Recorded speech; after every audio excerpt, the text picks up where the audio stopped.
Gece nece yaraşır sənə, hilal ala gözlerine.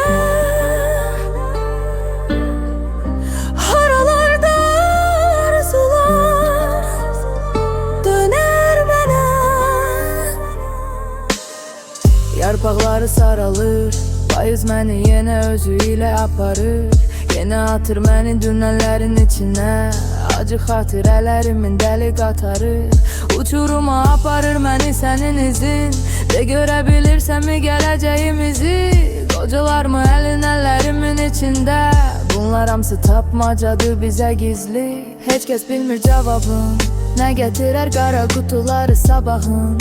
Dolu işıq ilə yoxsa içi qaralı, bizi yaralı sevgidən amma gedir yolun davamı. Gramofonun səsi ruhlar ilə dolu, mənim yuxularım buruqlar ilə dolu. Məktubları yoxlar ilə dolu, nöqtələr aralar ilə yaralıdır qəlb, çünki sevgin oxlar ilə dolu. Gəl və bax, gecə necə yaraşır sənə, hilal ala gözlərinə. Haralarda arzular döner mənə. Gəl və bax, həyat kimə çevirib də məni. Gəl və bax, söylə gözlərimin içinə deyir. Tanımadığın adam sənə doğmaya özgəyəm, nə hiss edirsən də gözəlim.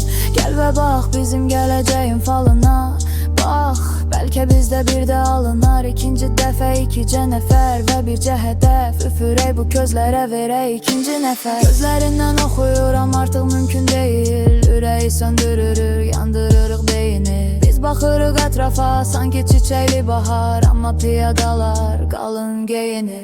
Ötürümmü səni, tanımıram evini, barmağında üzük, o görəsən evlimi.